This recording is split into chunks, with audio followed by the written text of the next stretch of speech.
لله رب العالمين والصلاة والسلام على سيد الأنبياء والمرسلين أما بعد فقد قال الله تبارك وتعالى في القرآن الكريم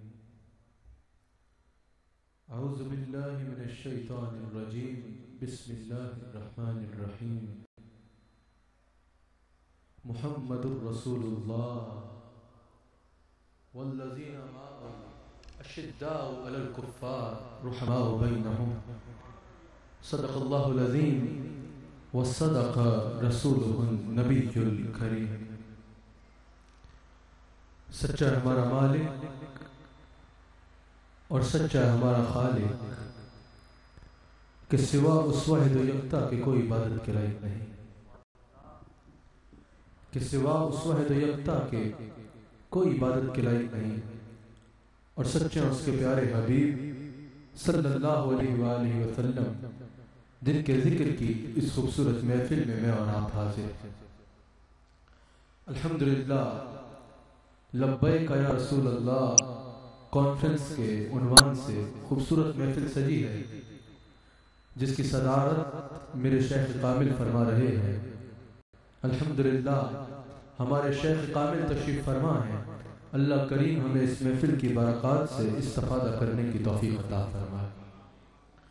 لبیک یا رسول اللہ کانفرنس ہے اور میں وضاحت کرتا چلوں کہ الحمدللہ عیدگاہ میں یا پوری دنیا میں عیدگاہ کے جس محفل کی عیدگاہ کے مریدین کو یا عیدگاہ کو اہتمام کی سعادت ملتی ہے، کوئی محفل عیدگاہ والوں کی نہیں ہوتی.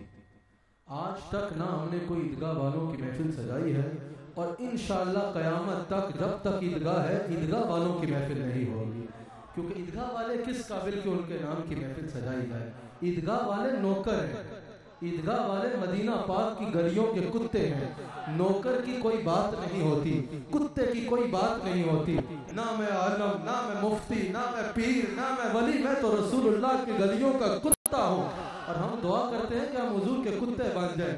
دعوے کرنا تو دور کی بات ہے، کبھی کچھ خواہش بھی نہیں کی کہ کوئی منصب مل جائے. جب تک زندہ ہیں حضور کے ذکر کی محافل سجائیں گے، جب تک دم میں دم ہے حضور کے ذکر کی محافل سجائیں گے. نہ کبھی اپنا ذکر کرتے ہیں، نہ ہی اپنے اسٹیج پہ کسی کو اپنا ذکر کرنے دیتے ہیں، اور نہ ہی کبھی اپنا ذکر کریں گے، نہ ہی کبھی کسی کو اپنے ہاں اپنا ذکر کرنے دیں گے. بس یہ کہیں گے کہ ذکر کرنا ہے تو ان کا کرو جن کا ذکر کرتے کرتے عبد القادر غوث اعظم بن گئے، جن کا ذکر کرتے کرتے علی حجویری داتا بن گئے، جن کا ذکر کرتے کرتے معین الدین غریب نواز بن گئے. صدیق اکبر نے اپنے نام پہ لوگوں کو نہیں نچایا، جن کا ذکر کرتے کرتے ابو بکر صدیق اکبر بن گئے. تو جو اپنے اسلاف سے سیکھا، جو اپنے شیخ کامل سے سیکھا، اسی پہ چلتے ہوئے کسی پہ بات کیے بغیر سیدھا حضور علیہ السلام کے ذکر پہ آتا ہوں، حضور علیہ السلام کے ذکر پہ آتا ہوں. اللہ کریم قرآن کریم میں حضور علیہ السلام کی شانوں کو بیان فرماتے ہوئے ارشاد فرماتا ہے محمد الرسول اللہ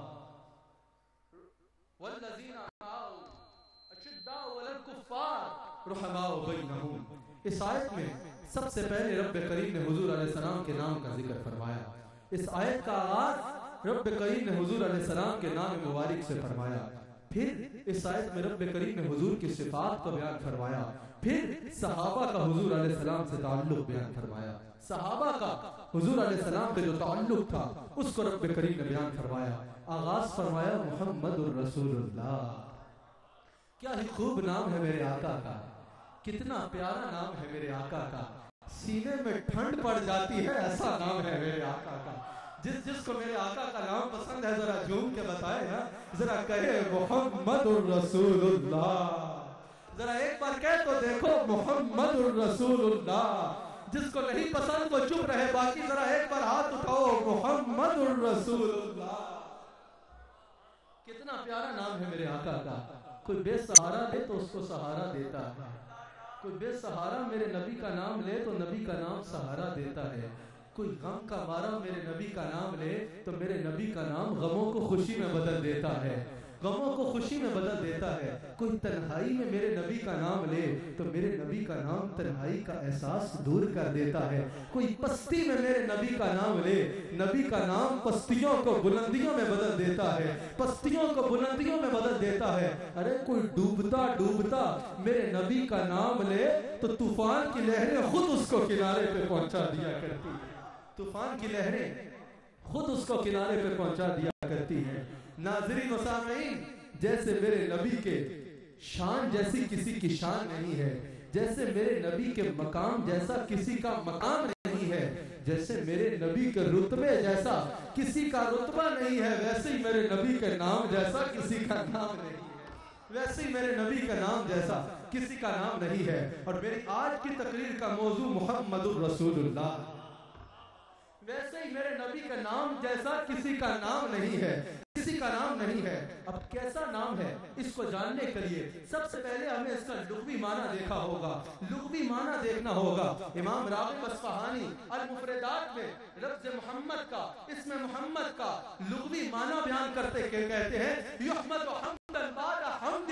ارے محمد اس کو کہتے ہیں کہ جس کی مسلسل تعریف کی جائے, محمد اس کو کہتے ہیں کہ تعریفوں کے بعد جس کی تعریف کی جائے, محمد اس کو کہتے ہیں جس کی عظمتوں کا کوئی کنارہ نہ ہو, جس کی بلندیوں کی کوئی حد نہ ہو, جس کی تعریفوں کے سمندر کا کوئی کنارہ نہ ہو. ساری مخلوق مل کے جس کی تعریف کا حق ادا نہ کر سکے اس کو محمد کہتے ہیں, اس کو محمد کہتے ہیں. اور ہم جب حضور کا ذکر کرتے ہیں, بڑھ چڑھ کے حضور کا ذکر کرتے ہیں, نعرے لگا لگا کے سینہ تان کے حضور کا ذکر کرتے ہیں. بعض لوگ کہتے ہیں بھیا یہ تو مبالغہ کر رہے ہو, یہ تو مبالغہ کر رہے ہو, یہ تو مبالغہ ہو رہا ہے. حضور کا ذکر اتنے اہتمام کے ساتھ اور اتنا بڑھ چڑھ کے کر رہے ہو, یہ تو مبالغہ کر رہے ہو. علامہ ملا علی قاری نے بھی یہی کہا ہے, اور امام ابن حجر عسقلانی نے بھی یہی کہا ہے کہ اس میں محمد ہے ہی مبالغے کا صیغہ, اس میں محمد مبالغے کا صیغہ ہے. یعنی جتنی اونچی تو اونچی چھال لا سکتا ہے, لا لے, حضور کے قدموں تک نہیں پہنچ سکتے ہو. تم کہتے ہو بس یہ قاعدہ ذہن میں رکھنا ہے کہ اللہ خالق ہے, حضور اس کے بندے ہیں. ماشاءاللہ قبلہ عامر فیاضی صاحب تشریف لا رہے ہیں, تشریف لائے ہیں. میں ان کو خوش آمدید کہتا ہوں, اسپیشلی کراچی سے. حالانکہ رمضان کے حوالے سے بہت مصروفیت تھی, وقت نکال کے آئے. اللہ قریب ان کا آنا قبول فرمائے. صرف یہ قاعدہ ذہن میں رکھنا ہے کہ اللہ خالق ہے, حضور اس کے بندے ہیں.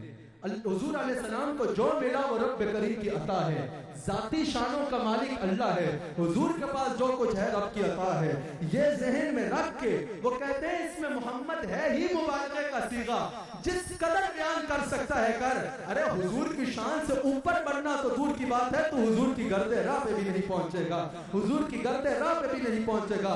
ساری مخلوق مل کے, اور امام ملا علی قاری کہتے ہیں, علامہ ملا علی قاری کہتے ہیں کہ اس میں محمد مبالغے کا صیغہ ہے, اور اس میں محمد کی تعریف بیان کرتے ہوئے کہتے ہیں کہ اگر ساری خلقت اکٹھی ہو جائے, عرشی بھی آ جائے, فرشی بھی آ جائے, جبریل بھی آ جائے, میکائیل بھی آ جائے, اسرافیل بھی آ جائے, اسرائیل بھی آ جائے, آسمانی فرشتے آ جائیں, سارے فرشتے آ جائیں, سارے انسان آ جائیں, سارے نبی آ جائیں, سارے رسول آ جائیں, سارے صحابی آ جائیں, وہ کہتے ہیں یہ تو یہ ہے رب کی ساری خلقت آ جائے, حضور کی تعریف کرنا شروع کرے. ارے جس کی صفات کا ایک باپ کا بھی ساری خلقت حق ادا نہ کر سکے اس کو محمد کہتے ہیں.